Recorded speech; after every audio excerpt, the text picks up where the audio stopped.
गर्मी में गरीब परिवार के घर आया टीवी, एसी और गैस चूल्हा। गर्मी में संगीता के चूल्हे पर खाना बनाते हुए आंखें लाल हो रही हैं और बहुत पसीना आ रहा है। लग रहा है जैसे मानो किसी ने आंखों में भर भर के मिर्ची डाल दी हो। इस चूल्हे के धुएं से एक दिन तो मैं पक्का अंधी होकर रहूंगी। मेरी तो आधी जवानी इस गर्मी में चूल्हे पर खाना बनाते बनाते ही गुजर गई। चिलचिलाती दोपहर का समय था, जहां आस पड़ोस के सभी लोग इस चिलचिलाती दोपहर में घरों में एसी चलाकर आराम से लेटे हुए थे। वहीं संगीता पसीना बहाते हुए और आंखों को जलाते हुए चूल्हे पर खाना बना रही थी। तभी संगीता की देवरानी सुषमा पसीने पसीने होकर सिर पर लकड़ियों की गठरी लिए घर आई। भगवान, मार दिया रे इस गर्मी ने। ऐसा लग रहा है नदी में डुबकी लगाकर निकली हूँ।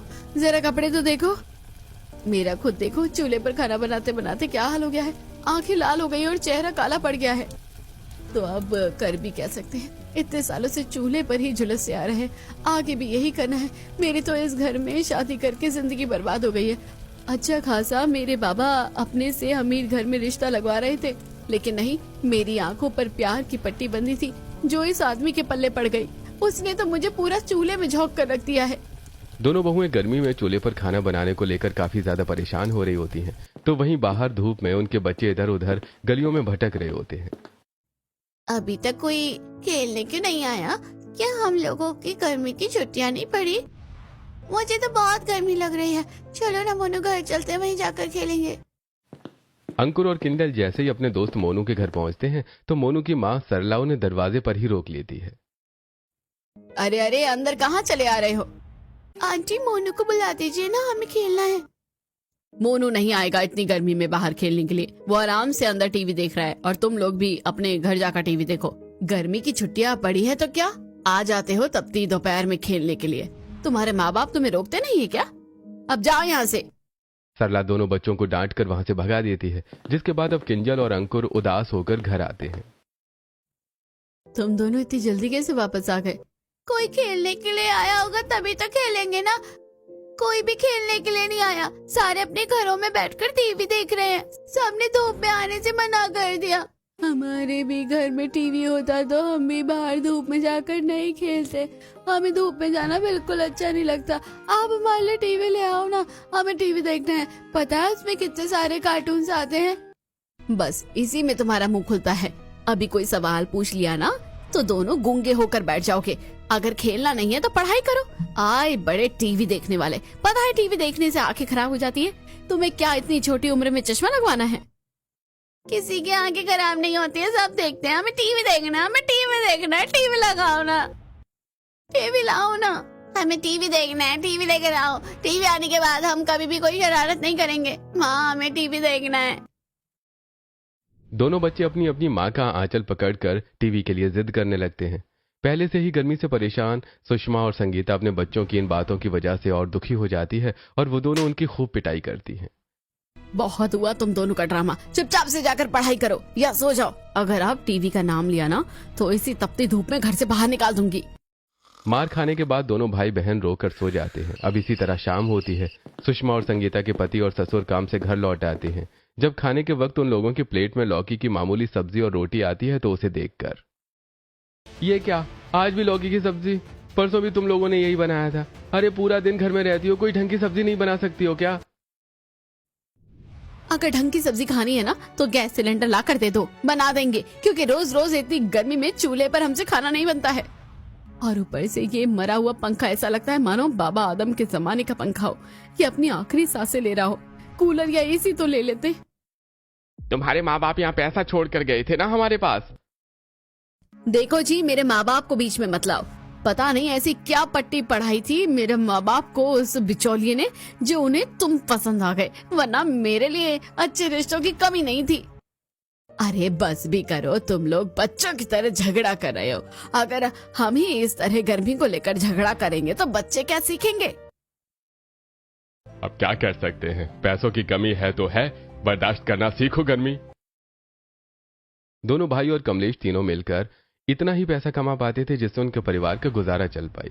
इतनी कम तनख्वाह में पैसे बचाकर गर्मियों में अपनी जरूरतों के लिए गैस चूल्हा, टीवी या एसी जैसी चीजें लाना इस परिवार के लिए काफी नामुमकिन था। दिन इसी तरह गुजरने लगते हैं। सरस्वती बेटी के साथ बाहर आंगन में शाम के वक्त सब्जी काट रही होती है कि तभी हाथ में लड्डू का डिब्बा लिए पड़ोसन आकांक्षा उनके घर आती है। अरे ये लो और जल्दी से मुंह मीठा करो। क्या बात है आकांक्षा बहू, आज लड्डू बांटे जा रहे हैं, कोई खुशखबरी देने वाली है क्या? तेरी सास ने तो इस बारे में कुछ नहीं बताया। आप लोग तो बस बार बार वही पहुंच जाते हैं। वो क्या है ना, आज हमारे घर में नया एसी आया है, वो भी पूरे 35,000 रुपए का। बड़ी ठंडी हवा देता है, कभी आना हमारे घर पर। लेकिन रहने दीजिए, कहीं ऐसा ना हो कि ठंडी हवा में बैठकर आप लोगों को एसी की आदत लग जाए।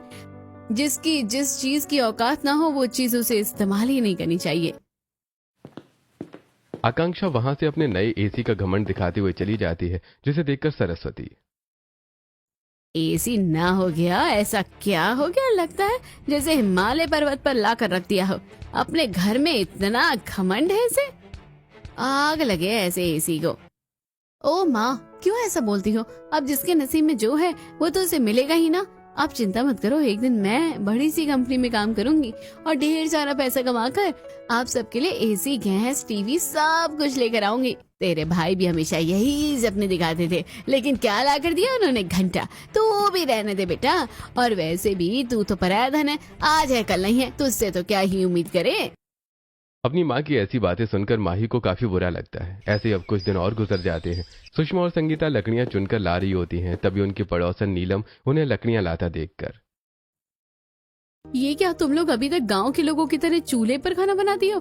बड़ा तरस आता है तुम पर। वैसे मेरे पास एक पुराना चूल्हा रखा है, कहूँ तो मैं तुम्हें दे दूं। वो क्या है ना, मेरे पति अब इंडक्शन ले आए हैं ताकि मुझे खाना बनाते हुए ज्यादा गर्मी ना लगे, इसलिए अब गैस का इस्तेमाल भी नहीं करती मैं। नहीं नीलम, रहने दो, वैसे भी तुम्हारा घर कम, चिड़ियाघर ज्यादा है। इंडक्शन के साथ साथ गैस भी होनी जरूरी है। लगता है कोई मेरे इंडक्शन से जल गया, और जले भी क्यों ना। कहाँ मिट्टी का चूल्हा और कहाँ हजारों का इंडक्शन। नीलम की ऐसी बातें सुषमा और संगीता को काफी गुस्सा आता है। आज दोनों बहुएं ठान लेती हैं और दोपहर का खाना ही नहीं बनाती। जब उनके पति फैक्ट्री से भूखे प्यासे खाने के लिए घर आते हैं तो, आज तुम दोनों ने खाना ही नहीं बनाया? अरे कम से कम दाल चावल तो बना कर रख देती। खाना खाना है ना तो जाकर हमारे लिए पहले गैस सिलेंडर का इंतजाम करो, हमसे चूल्हे पर तो खाना नहीं बनने वाला। ये जिन लोगों की बातों में तुम लोग आ रही हो ना, वो सही बात नहीं है। पता है इस वक्त गैस का रेट क्या चल रहा है? अरे अगर गैस सिलेंडर ले भी आए तो सिलेंडर भरवाने के पैसे कौन देगा? हम दोनों भाइयों की तो इतनी औकात है नहीं। आप लोगों से तो कभी कुछ होगा ही नहीं, रहने दीजिए आप लोग। क्यों घर को कुरुक्षेत्र का मैदान बना रखा है तुम लोगों ने? तुम्हें रोटी खानी है ना, जाकर दही ले आओ, मैं रोटी बना रही हूँ, दही के साथ खा लेना। हमें भी गर्मी लगती है, लेकिन हम हमेशा चिक चिक नहीं करते जितना तुम लोग करते हो। कभी गैस को लेकर, कभी एसी को लेकर, कभी दिमाग खराब कर दिया है। सरस्वती की ऊंची आवाज सुनकर उसकी बहुओं और बेटों में से कोई कुछ नहीं कहता। अब दिन इसी तरह गुजरने लगते हैं। उनके सामने वाले घर में ही दूसरे दिन एक अच्छा खासा अमीर परिवार शिफ्ट हुआ होता है। उस अमीर परिवार की बहू मधु जब मार्केट से घर लौटती है तो उसकी नजर संगीता पर पड़ती है। नमस्ते, अब यहाँ 2 दिन पहले ही आए हैं। जी नमस्ते, हमने देखा था आपके यहाँ सामान आते हुए।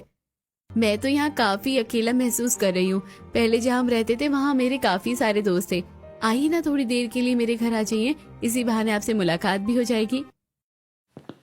मधु का इतना अच्छा स्वभाव देखकर संगीता उसके साथ उसके घर आती है।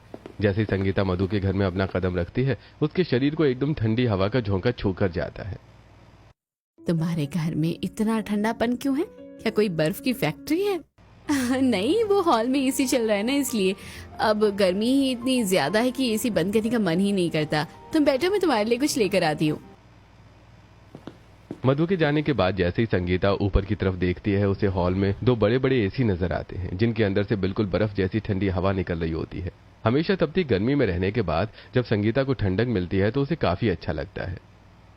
मेरा बस चले ना तो मैं यहाँ से कभी उठूं ही नहीं। कितना अच्छा लग रहा है, झटपट सारा पसीना भी सूख गया। संगीता इतना बोल ही रही होती है कि तभी मधु उसके लिए किचन से ठंडा ठंडा जूस लेकर आती है। जूस पी लो और अच्छा लगेगा। यहाँ हम जैसे गरीब लोग अपने घर में एक एसी भी नहीं लगवा पाए, और आप जैसे अमीर लोग 2-2 एसी लगवा लेते हैं। सही है। अरे अब जरूरत है तो लगाना ही पड़ता है। ऐसी कोई बात नहीं है, तुम्हारा जब भी मन करे तुम यहाँ आ जाना, इसी बहाने गपशप भी हो जाएगी। मधु के घर 2 एसी लगे देखकर जहां संगीता को खुशी होती है, वहीं वापस अपने घर जाकर उसका दिमाग खराब हो जाता है। रात में जैसे ही अजय घर आता है, पता है, उस नई पड़ोसन के घर पर हॉल में 2-2 एसी लगे हैं और सभी कमरों में 1-1 एसी है। और यहाँ देखो, एक कूलर तक नहीं है। कितनी बार बोला है, इतनी कमाई नहीं है हमारी कि हम ये सब चीजें ला सके। किस्तें भरने के लिए भी पैसे लगते हैं। भैया और भाभी में तो रोज ही लड़ाई होती है। अगर ऐसा ही रहा तो कैसे चलेगा? इतनी सारी कंपनियों में अप्लाई किया है जॉब के लिए, बस भगवान एक अच्छी सी नौकरी लगवा दे तो सब ठीक कर दूंगी। अपने घर के हालातों को देखते हुए माही एक अच्छी सी नौकरी ढूंढने की तलाश में लगी थी।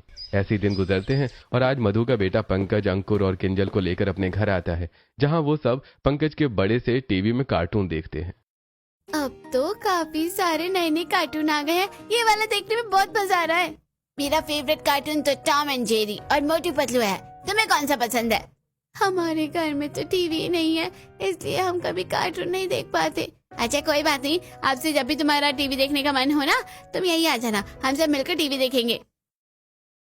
पंकज की बात सुनकर किंजल और अंकुर दोनों खुश होते हैं। वहीं अब मधु सबके लिए जूस लेकर आती है। ये लो बच्चों, जूस पी लो। और पंकज बिल्कुल ठीक कह रहा है, इसे अपना ही घर समझो। मधु की बात सुनकर दोनों बच्चे और खुश हो जाते हैं। ऐसे ही अब कुछ दिन गुजरते हैं। रात का वक्त होता है। सभी लोग इस तपती गर्मी में सोने की कोशिश कर रहे होते हैं। तभी उनका पंखा जो आखिरी सांसें ले रहा था, एकदम से अपना दम तोड़ देता है। गर्मी में बस इस पंखे की आस थी, ये भी गया। अब तो गए हम गर्मी से। अरे भाग्यवान, क्यों इतना परेशान हो रही हो? सुबह ठीक कर दूंगा। जरूर इसकी तार निकल गई होगी। बस यही तो औकात है इन लोगों की, यही नहीं कि एक नया कूलर या एसी ले आए। उस रात पूरा परिवार बिल्कुल भी ठीक से सो नहीं पाता। सभी बस गर्मी से करवटें बदलते रहते हैं। ऐसे कुछ दिन और गुजर जाते हैं। संगीता का खाना बनाने के लिए चूल्हा लीप रही होती है, तो वहीं सुषमा सब्जी की तैयारी कर रही होती है। मैं तो ये चूल्हा लीप लीप कर थक गई हूँ। पता नहीं कब ये सूखेगा और कब सब्जी चढ़ेगी। घर में मेथी तो खत्म हो गई है। एक काम करो, तुम चूल्हा लीपो, तब तक मैं मधु से मेथी लेकर आती हूँ। सुषमा मेथी लेने के लिए जैसे ही मधु के घर जाती है तो उसकी रसोई को देखकर सुषमा के होश उड़ जाते हैं। जहां सुषमा और संगीता उस छोटे से मिट्टी के चूल्हे पर गर्मी में आंखें लाल करते हुए और पसीना बहाते हुए खाना बनाती थी, वहीं मधु अपने मॉडर्न किचन में इंडक्शन पर खाना बनाती है। मधु के किचन में भी गर्मी से बचने के लिए एसी और सारा धुआं बाहर निकालने के लिए चिमनी थी। बस 2 मिनट, ये रोटी मेकर में रोटी बन जाए, फिर मैं तुम्हें मेथी देती हूँ। रोटी बनाने के लिए भी इनके पास मशीन है। भगवान, हमें कम से कम एक चूल्हा ही दे दो। किसी किसी को भगवान इतना देता है और किसी को रत्ती भर भी नहीं देता। ये सब देखकर सुषमा को और ज्यादा दुख होता है। वहीं अब किंजल और अंकुर रोज पंकज के घर टीवी देख देख कर अपने घर आकर अब टीवी की जिद करने लगते हैं, जिसके लिए आज फिर उनकी माँ उन्हें खूब मारती है। अरे बहू, बस भी कर, अब क्या उनकी चमड़ी उधाड़ेगी? बच्चे हैं, जिद तो करेंगे ही ना। माँ, मुझे ये बातें इनकी अच्छी नहीं लगती। अरे जब पता है कि कमाई नहीं है इतनी, तो क्यों जिद करते हैं? दोनों बच्चों को चुप कराकर वो लिटा देती है। रात में जब बच्चों के सोने के बाद पूरा परिवार एक साथ बैठा होता है तो बच्चों का तो समझ में आता है, लेकिन हम अपना क्या करें? इस गर्मी में तो सच में हमारी भी हालत खराब है। अब तो ऐसा लगता है कि जैसे जैसे बुढ़ापे के दिन बढ़ते जा रहे हैं, वैसे वैसे शरीर की हालत और खराब होती जा रही है। कहाँ इस उम्र में सभी बुजुर्ग एसी की ठंडी हवा में बैठकर चाय की चुस्कियां लेते हैं, और कहाँ हम इस गर्मी में मर रहे हैं। घर में एक भी ऐसी चीज नहीं है जिससे गर्मी कम लगे। ऐसा लगता है कि पूरी जिंदगी बस रोटी कमाने और खाने में ही निकल जाएगी। एक शौक पूरा नहीं होगा हमारा। माँ, बाबा, भैया, भाभी, मैं कर तो रही हूँ मेहनत। आप लोग क्यों इतनी टेंशन ले रहे हैं? एक दिन देखना, मैं इस घर में सब कुछ लेकर आऊंगी। ऐसे ही अब कुछ दिन गुजर जाते हैं। आज तो बहुत ज्यादा गर्मी लग रही है, बाहर भी कितनी धूप है। आज तो सच में काफी गर्मी है, घर भी बिल्कुल तप रहा है। एक काम करती है, हम सब पंकज के घर चलते हैं, वहाँ तो हमेशा एसी चलता है। ये सही कहा किंजल ने। वैसे भी मधु से हमारी काफी अच्छी दोस्ती हो गई है, वो तो बुलाती रहती है हमें। चलो उसके घर चलते हैं। अपना घर बंद करके अब सभी सीधा मधु के घर चले जाते हैं। जब सरस्वती घर में लगे एसी की ठंडी हवा में बैठती है तो बहू, तूने सच कहा था, यहाँ तो काफी ज्यादा ठंडक है। काश मैं जिंदगी भर यहीं रह पाती। मैं भी ऐसा ही सोचती हूँ, कितना अच्छा लग रहा है ना। पूरा परिवार दोपहर से लेकर शाम तक मधु के एसी में ही बैठता है और मधु उनसे कुछ नहीं कहती। अगले दिन फिर से पूरा परिवार अपने खाने की प्लेट लिए सीधा मधु के घर पहुंच जाता है। तुम्हें परेशान तो नहीं किया ना? वो क्या है ना, गर्मी इतनी है कि खाना नहीं खाया जा रहा था, तो सोचा तुम्हारे घर आकर खा लेंगे। कोई बात नहीं, आ जाओ। वैसे हम भी खाना ही खाने जा रहे थे। इस तरह बार बार अपने पड़ोसियों के घर आने पर भी मधु उनसे कुछ नहीं कहती। ऐसे 3 से 4 दिन गुजर जाते हैं। अरे नीलम क्या बताऊं, इस बार तो बिजली के बिल ने हद पार कर दी है।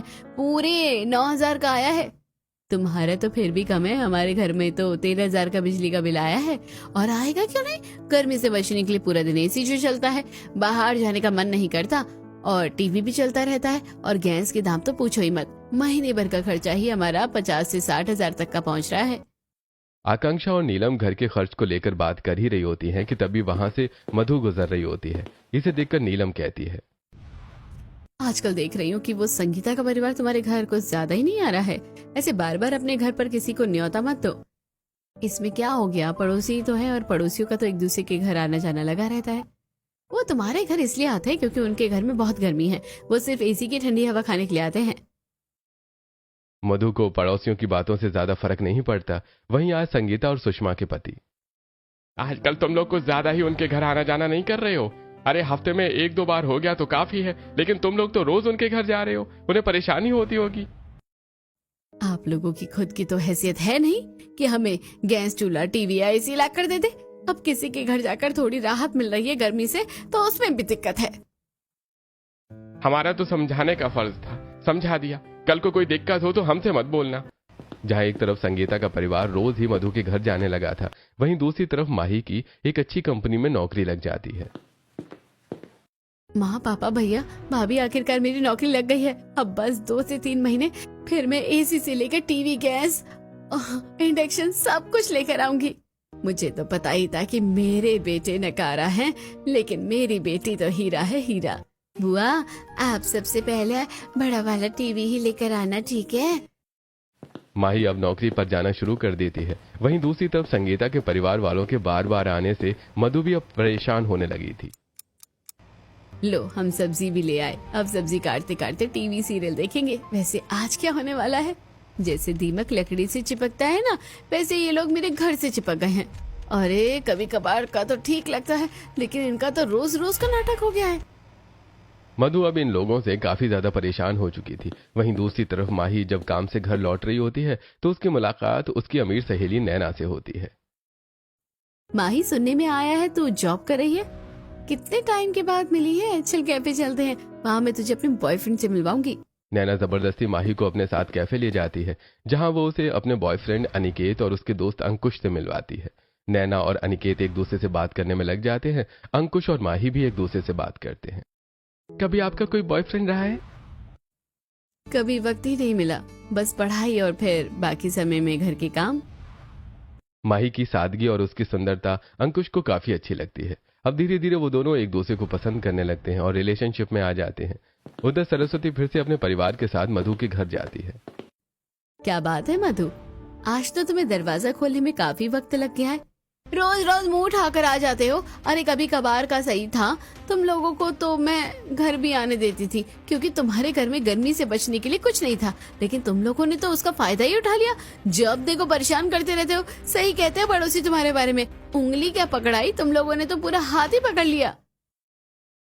मधु बहुत ही बुरी तरह से संगीता के परिवार पर चिल्लाती है। आस पड़ोस के लोग भी ये देख रहे होते हैं, जिससे उनकी काफी बेइज्जती होती है। जब ये सारी बात घर के मर्दों को पता चलती है तो, अरे मैंने तो पहले ही समझाया था तुम लोगों को, लेकिन तुम्हें हमारी सुननी कहाँ थी, अब हो गई ना बेइज्जती। कमलेश के ताने से सभी औरतों को काफी बुरा लगता है। इसी तरह कुछ दिन गुजरते हैं और अब 2 दिन बाद अंकुर का जन्मदिन आने वाला होता है। माँ, अगले हफ्ते मेरा बर्थडे आ रहा है, आप मेरी बर्थडे पर क्या गिफ्ट दोगी? टी शर्ट पसंद आई थी ना, मैं वो ही दिला दूंगी। वो टी शर्ट मुझे नहीं लेनी, आप मुझे वो टीवी दिला दो ना बर्थडे पर, मुझे और कुछ नहीं चाहिए। क्या कहा, टीवी? अरे 3 फुट का अभी नहीं है तू, और जरा इसकी गिफ्ट की डिमांड तो देखो। कोई टीवी नहीं मिलेगा तुझे। मुझे मेरे बर्थडे पे टीवी चाहिए। अब तो हम पंकज के घर भी नहीं जाते हैं जहाँ मैं कार्टून देख सकूं। आप कभी भी मेरा बर्थडे नहीं मनाते हो, इस बार भी मत मनाओ, लेकिन कम से कम मुझे टीवी दे दो। अंकुर बार बार टीवी की जिद करने लगता है, जिससे परेशान होकर सुषमा उसे एक जोरदार थप्पड़ मार देती है। आप लोग मुझसे बिल्कुल प्यार नहीं करते। नहीं बनाना मुझे अपना जन्मदिन, नहीं चाहिए मुझे कुछ। अंकुर सीधा रोते हुए बाहर चला जाता है, जिसे देखकर सुषमा को भी अपने बच्चे के लिए काफी बुरा लगता है। पता नहीं कब तक अपने बच्चों को इसी तरह दुखी देखना पड़ेगा। मधु के घर जा जाकर मुझे भी टीवी की आदत सी लग गई है। अब क्या करेंगे, मुझे तो लगता है कि पूरी जिंदगी हमारी ऐसे ही गुजरेगी। कभी किसी के घर जाकर देख लिया तो सही, पर अपने घर में तो आने से रहा। इसी तरह हफ्ता भर गुजर जाता है और आज अंकुर का बर्थडे होता है। कमलेश अंकुर के लिए एक छोटा सा केक लेकर आते हैं और साथ में थोड़े बिस्किट और नाम के रिश्तेदार। देखा, इन लोगों ने मेरा टीवी नहीं लिया, कोई और गिफ्ट भी नहीं है, केक भी कितना छोटा सा है। अच्छा हुआ मैंने अपने दोस्तों को नहीं बुलाया, वरना मेरी कितनी बेइज्जती होती। ये माही कहाँ रह गई, अभी तक नहीं आई।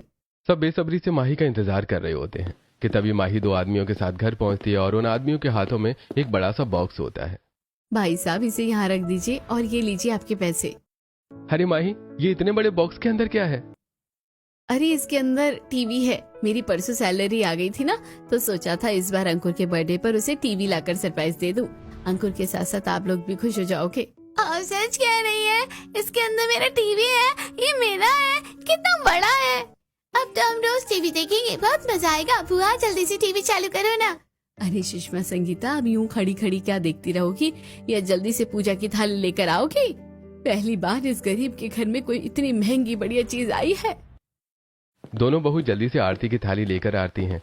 फिर अनुराग और अजय मिलकर टीवी का बॉक्स खोलते हैं। अब सुषमा हर भारतीय परिवार की तरह अपने घर आई नई चीज की पूजा करके उस पर छोटा सा स्वास्तिक का निशान बना देती है। अब माही टीवी का प्लग लगाकर फोन से टीवी कनेक्ट करती है और उसमें बर्थडे सॉन्ग लगाती है, जिससे दोनों बच्चे डांस करने लगते हैं। बुआ और आवाज बढ़ाओ ना टीवी की, बहुत मजा आ रहा है। चलो ना हम सब डांस करते हैं।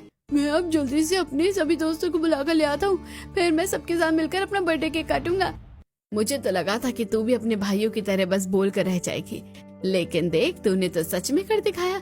बहुत बढ़िया टीवी लाई है बेटा तू, बस इसी तरह भगवान तेरे काम में तरक्की देता रहे। सब माही की काफी तारीफ करते हैं, जिससे उसे काफी अच्छा लगता है। अब इस गरीब परिवार के घर में टीवी भी थी, जिससे उन्हें टीवी देखने के लिए ना तो किसी के घर जाना पड़ता और ना ही अपना मन मारना पड़ता। ऐसी समय गुजरता रहता है और आज जब गर्मी में फिर से दोनों बहुएं चूल्हे पर खाना बना रही होती हैं तो मेरी तो आंखें फूट गई हैं चूल्हे पर खाना बनाते बनाते। और जब से ये टीवी आया है, तब से ये लोग तो बस टीवी में ही घुसे रहते हैं, किसी को भी हमारा ख्याल नहीं है। मैं तो आज इनसे बात करके रहूंगी।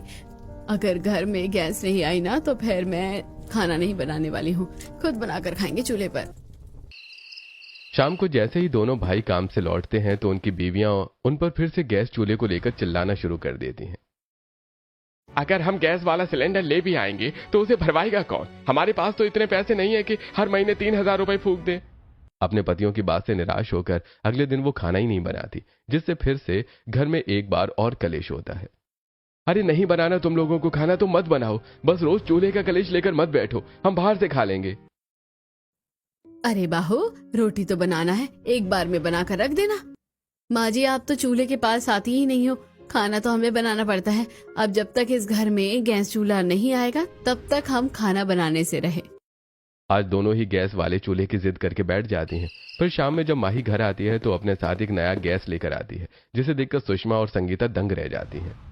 अरे माही, ये तुम गैस कहाँ से लेकर आई हो? अरे भाभी, मुझे ऑफिस में ना एक टारगेट मिला हुआ था, 15 दिन में पूरा करना था।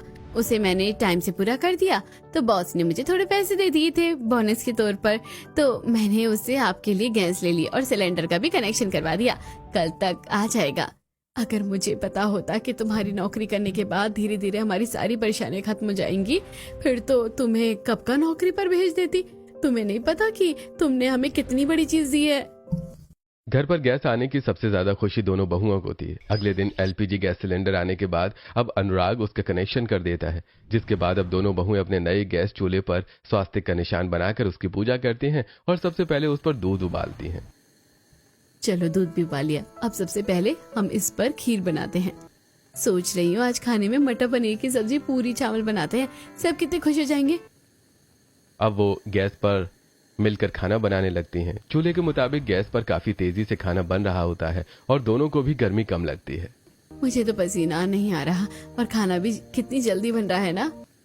सुषमा काफी ज्यादा खुश होती है। वहीं थोड़ी देर बाद जब सभी खाना खाने के लिए बैठते हैं तो चूल्हे पर हर रोज रोटी जला देती थी, लेकिन आज की रोटी कितनी मुलायम है और जली भी नहीं है। बस गैस का अपना अलग ही फायदा है, झटपट सारा खाना बन गया और गर्मी भी नहीं लगी। इतना बड़ा महंगा टीवी और अब घर पर गैस आने की वजह से पूरा परिवार काफी खुश था। वहीं जब ये बात उनकी पड़ोसन मधु को पता चलती है तो पहले तो इन लोगों के पास पैसे नहीं थे और अब देखो, जब से बेटी की नौकरी लगी है तब से कभी गैस सिलेंडर तो कभी टीवी। इनका बस चले ना तो ये एसी भी ले लेंगे खुशी दिनों में। अपने पड़ोसियों को जलता देखकर पूरा परिवार काफी ज्यादा खुश होता है और वैसे ही दिन गुजारने लगते हैं। गैस सिलेंडर और टीवी के आने से पहले जो भी दिक्कत थी वो तो अब इस परिवार की खत्म हो जाती है, लेकिन बढ़ती गर्मी की वजह से रात में सोना तक इस परिवार का दुश्वार हो गया था। सुनिए जी, अब तो कूलर लाना ही पड़ेगा, बिना कूलर के हमारा गुजारा नहीं हो सकता। लेकिन कूलर भी इस गर्मी को मात नहीं दे पाएगा। अरे वो मोहन भाई साहब है ना, उनके घर में भी एसी लग गया। पता नहीं हमारे घर में एसी कब आएगा। बढ़ती गर्मी की वजह से घर में सभी काफी ज्यादा परेशान थे। इसी तरह अब 10 से 12 दिन गुजर जाते हैं और आज माही ऑफिस से सीधा घर आने के बजाय एक बड़ी सी एसी की शॉप में आती है। ये वाला एसी बढ़िया लग रहा है, अभी से पैक कर दीजिए, घर वाले से देखेंगे तो कितने खुश हो जाएंगे। पहले टीवी, फिर गैस सिलेंडर और अब एसी लेकर माही जब घर पहुंचती है तो सभी काफी ज्यादा खुश होते हैं। थोड़ी देर में कंपनी वाले आकर एसी को फिट भी कर देते हैं और अब सभी एसी की हवा लेते हैं। शरीर में ठंडक फैल गई। भाई तू ऐसी कौन सी जगह पर नौकरी कर रही है जहां इन 2 से 3 महीनों में तेरी इतनी तरक्की हो गई? मुझे भी लगवा दे। मानना पड़ेगा, तुमने सच में हम लोगों को गर्मी से छुटकारा दिला दिया। अब हमारे पास भी हमारे पड़ोसियों की तरह हर चीज है।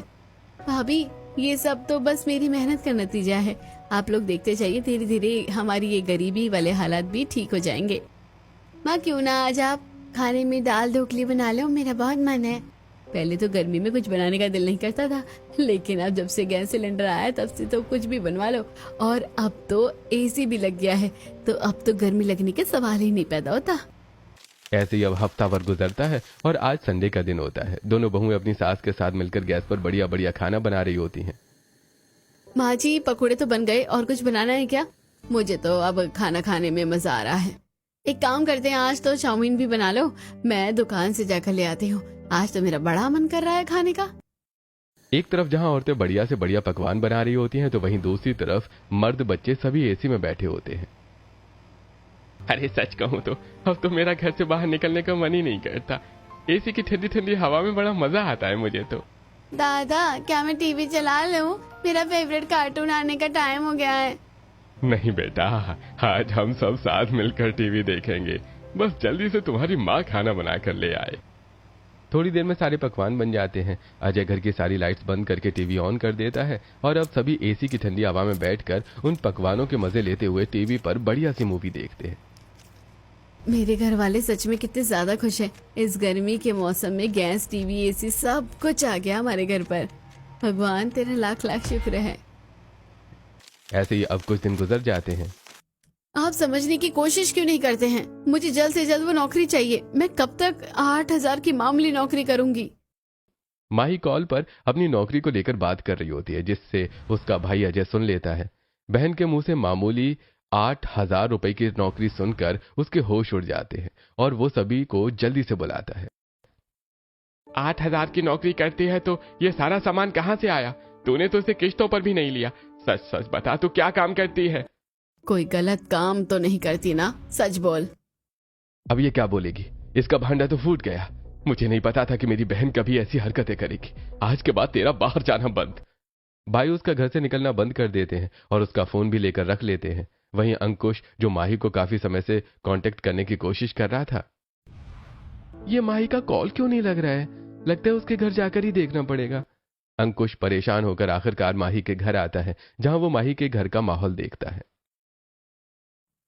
कभी सोचा नहीं था कि हमारे घर की बेटी ऐसी हरकत करेगी। अरे बोल क्यों नहीं रही? कहाँ से लाई तू सारा सामान? सच बता। मैं तो कह रही हूँ बस इसके हाथ पीले करवा दो। इसके बाद घर में एक और बेटी है, उसके ऊपर भी कोई लांछन लग गया तो?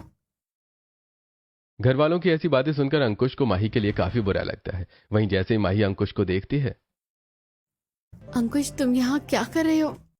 बिल्कुल सही वक्त पर आ गया मैं। आप लोगों की सोच ऐसी है, मुझे नहीं पता था। आप लोग जानना चाहते हैं ना कि ये सारा सामान कहाँ से आया? तो मैं बताता हूँ। माही, तुम क्यों परेशान हो रही हो? अगर वो नौकरी चली गई तो क्या हुआ? तुम्हारे पास एक और नौकरी है तो सही। छोटी नौकरी में मैं भाभी के लिए गैस चूल्हा, बच्चों के लिए टीवी और बाकी लोगों के लिए एसी नहीं लगा पाऊंगी। अगर मैं भी नाकामयाब रही तो मेरे घर वाले क्या कहेंगे? ये कोई बात नहीं हुई, मैं तुम्हें सारा सामान दिलवा देता हूँ। मैं गरीब जरूर हूँ लेकिन गोल्ड डिगर नहीं हूँ।